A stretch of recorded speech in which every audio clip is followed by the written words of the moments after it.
What is up, Dodgers Nation, and welcome to this emergency breaking news edition of Dodgers Dugout Live, the #1 Dodgers show and podcast on YouTube. My name is Doug McCain, credential member of Dodgers Media. You can follow me on X and Instagram at DMac_LA.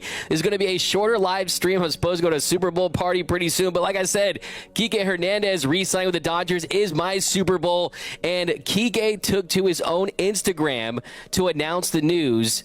And he put up this awesome hype video that's been circulating with Kendrick Lamar's TV off. It's perfectly synced up, a great hype video where it has Kike's quote that he told Ken Rosenthal after Game 5 of the NLDS when he was asked what's different about this team. And Kike said, "Are we live? It's the fact that we don't give a F."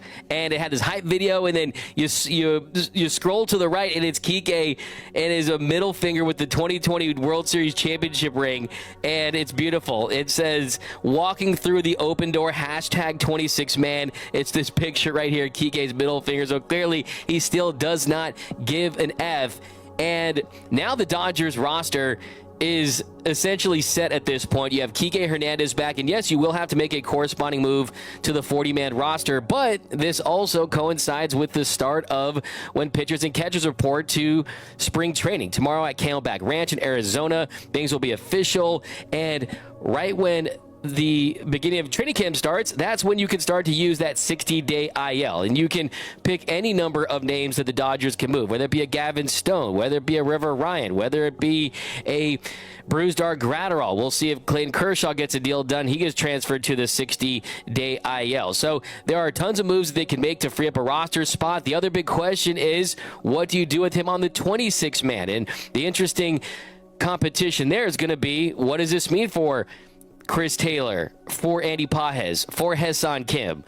I think it comes down to Ha-Seong Kim, who can start the season at the minor league level. They'll look at how well his bat translates early on in the season, but they have him signed to a multi-year contract, so they don't need him in year one necessarily. If everything works out and he gets an opportunity and runs with it, then so be it.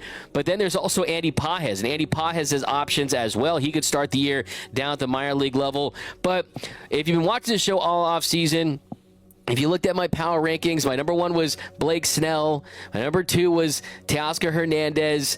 And then we started to talk about guys like Kike Hernandez. And I've told you all offseason, everything I've heard was that it was just a matter of time that they would get this deal done right before spring training, right before pitchers and catchers were set to report. And that was the word that was out there, right? I mean, Kike Hernandez was not going to sign with another team. The Dodgers know what he brings to this clubhouse. They know what he brings to this dugout. They know what he brings to this team from a talent perspective. And look, you're probably saying, man, why is D-Mac freaking out about a guy that's not this all-star? Why he's not this future Hall of Famer, right? Sure, he isn't. I mean, you look at his career numbers, 11 Major League seasons for the Banana Man, and he's a .238 hitter with a .308 on base, a .405 slugging percentage, 120 home runs, 192 doubles, and he's 7% below league average, a 93 weighted runs created plus throughout his career at the plate.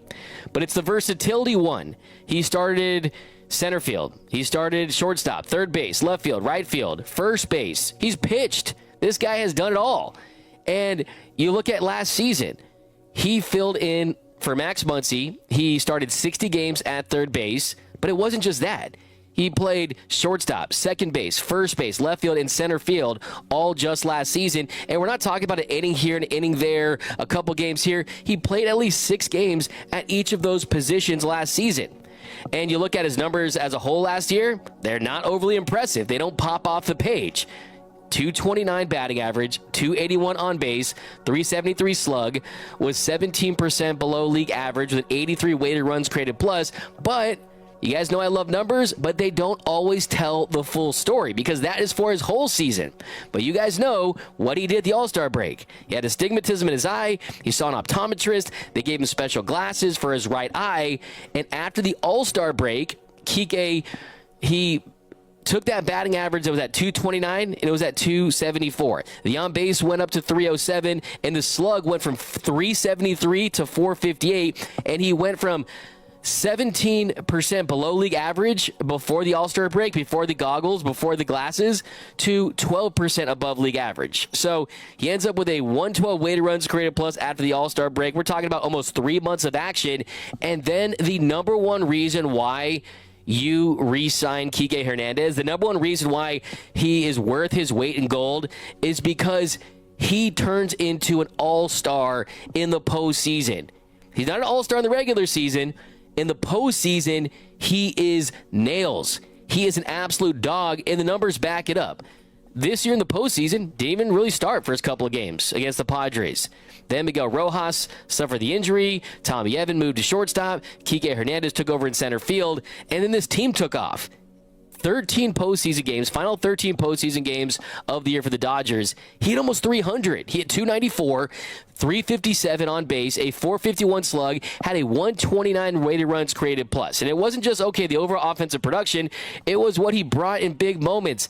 Game 5, NLDS. Yu Darvish had his way with the Dodgers. Early in that series, he was having his way with the Dodgers in Game 5. There was tension at Dodger Stadium. You could cut that tension with a knife. It was scary season. It looked like, oh no, the Dodgers might lose again to an NL West foe, and we're going to have to hear about them choking, having this big roster that they just don't make the most of it. Maybe Dave Roberts on the hot seat, all these things. And then Kike's the guy, first pitch, boom, hits a bomb and gives the Dodgers an early lead in that one.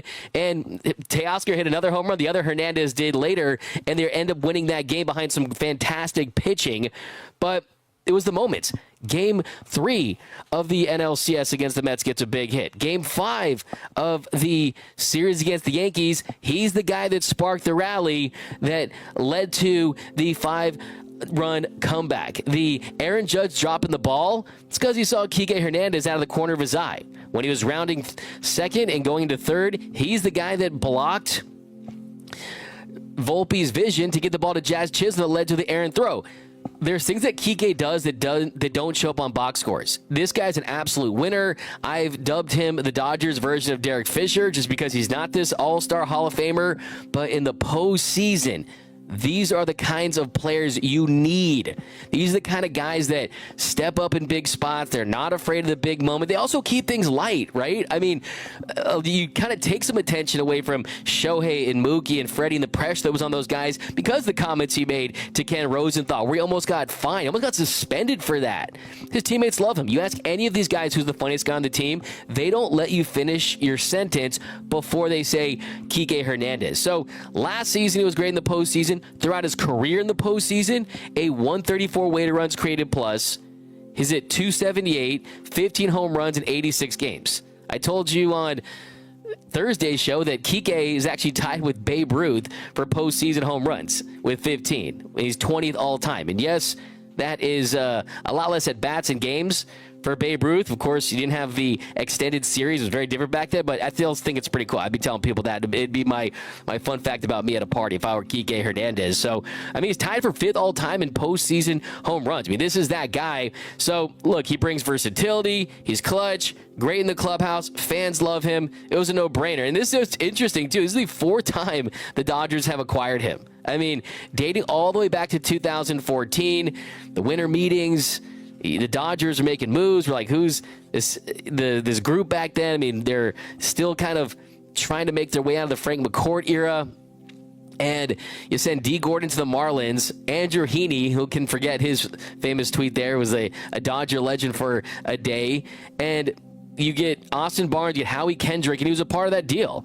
And then they traded for him back in 2023. He was on the Red Sox, and he came back at first day. He's twerking the dugout again and keeping things light, keeping things fun. Was one of the few guys to actually show some life at the plate in the Dodgers series loss to the Diamondbacks that year in the NLDS. Then, that was the 2nd time. 3rd time, he's waiting.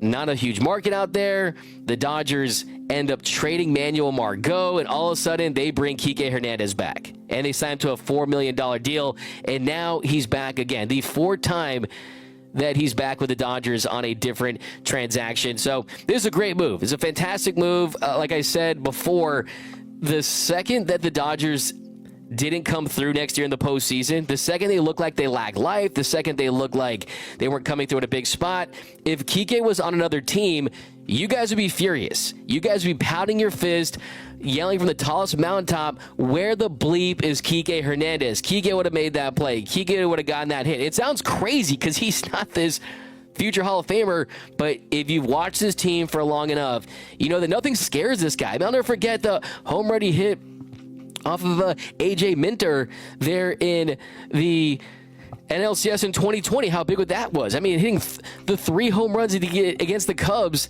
to get the Dodgers back to the World Series for the first time since 1988, back in 2017. So, look, this guy should never wear another team's uniform.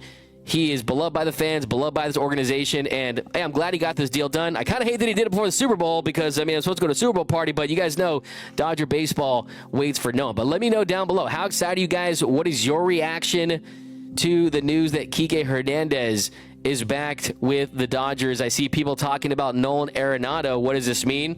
Look, I mean, we don't know exactly how hot talks are. We just know that they did re-engage with him, and I don't think that those were exclusive moves to begin with, just because ドジャースの2024年シーズンはまさに夢のようなオールスターチームが誕生した瞬間からファンの期待を一身に背負い、圧倒的なパフォーマンスで駆け抜けてきました。